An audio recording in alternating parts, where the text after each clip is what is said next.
राज्यभरातील शासकीय ठेकेदारांची कोट्यावधी रुपयांची बिलं थकीत आहेत। कोल्हापूर जिल्ह्यातील देखील जवळपास 6.5 कोटींची बिलं जी आहेत ती थकीत आहेत आणि त्याचमुळे आता कोल्हापूर जिल्ह्यातील हे सगळे शासकीय कंत्राटदार आहेत ते देखील आक्रमक झाल्याचं पाहायला मिळतंय। आज खरं तर जिल्हा नियोजन समितीची बैठक आहे आणि या बैठकीच्या ठिकाणी त्यांनी पालकमंत्र्यांची भेट देखील घेतलेली आहे। माझ्यासोबत हे सगळे ठेकेदार आहेत।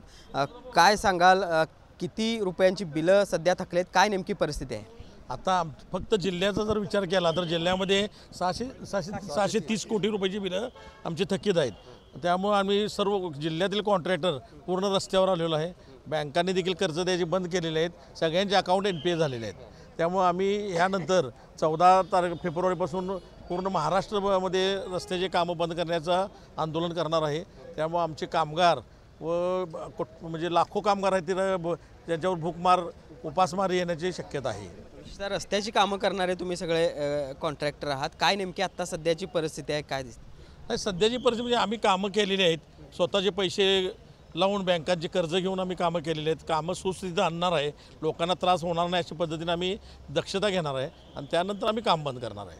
आज पालकमंत्र्यांची भेट घेतलेली, कशा पद्धतीचा प्रतिसाद एकूणच सरकारकडून दिसतोय? साहेबांनी निवेदन आम्ही साहेबांना दिल्यावरती साहेबांनी त्याच्यावरती गांभीर्याने विचार करून आम्ही शासनाला तुमची भावना कळवतो असं आम्हाला पालकमंत्री साहेबांनी सांगितलेलं आहे। तुम्ही काय सांगाल, काय नेमकी परिस्थिती आहे सध्या, विशेषतः रस्ते कंत्राटदार?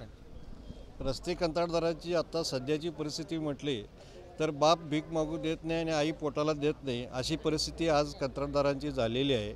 आणि ही दयनीय परिस्थिती जर आता नष्ट व्हायची असेल तर शासन आणि प्रशासनाने लवकरात लवकर लक्ष घालून प्रलंबित देयकं जी आहेत, प्रलंबित निधी आहे ती त्यांनी लवकरात लवकर अदा करावी एवढीच आमची मागणी आहे। साधारण कंत्राटदार असतील किंवा त्यांच्या हाताखाली असणारे जे कामगार असतील, किती लोकांना या सगळ्याचा फटका बसतोय ज्या पद्धतीने ही बिलं मिळाली? आता तसं जर पाहायला गेलं तर आज कंत्राटदार व्यवसायाच्या संबंधातून बरेचसे व्यवसाय असे आहेत की ते कंत्राटदारीवर अवलंबून आहेत।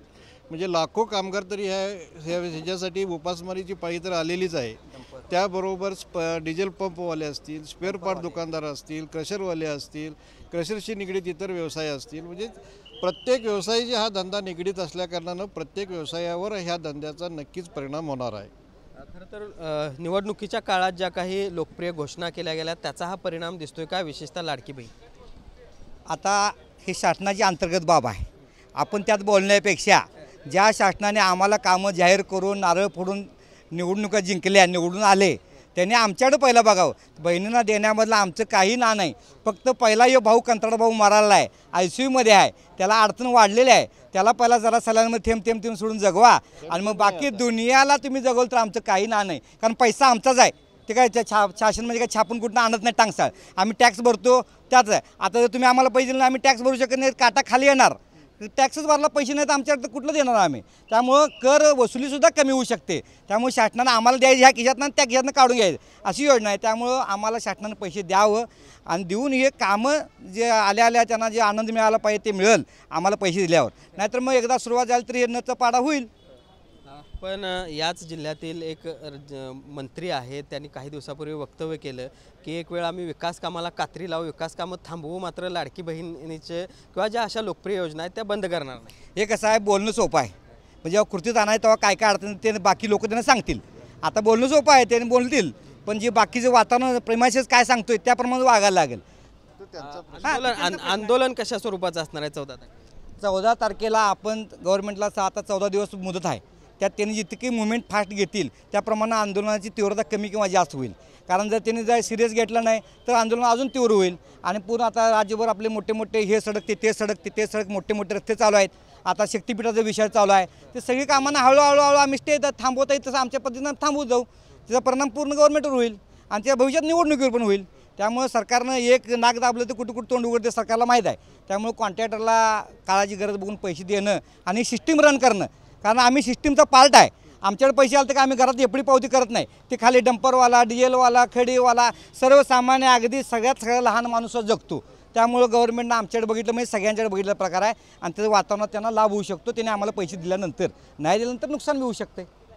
आपण कशा पद्धतीनं या सगळ्या शासकीय काम करणाऱ्या ठेकेदारांच्या प्रतिक्रिया आहेत. खरं तर जी काही बिलं देणं आहे ती लवकरात लवकर द्यावेत. 14 तारखेपर्यंत ती बिलं अदा करावीत, अन्यथा 14 तारखेपासून सर्व प्रकारची शासकीय कामं आम्ही बंद पाडू अशा पद्धतीचा इशारा देखील या निमित्ताने या सगळ्या कंत्राटदारांनी दिलेला आहे. व्हिडिओ जर्नलिस्ट सुनील काटकरसह भूषण पाटील, TV9 मराठी, कोल्हापूर.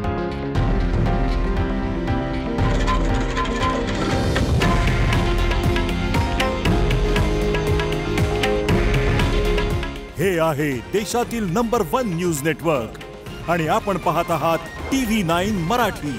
काळजी तुमची, हित महाराष्ट्राचं.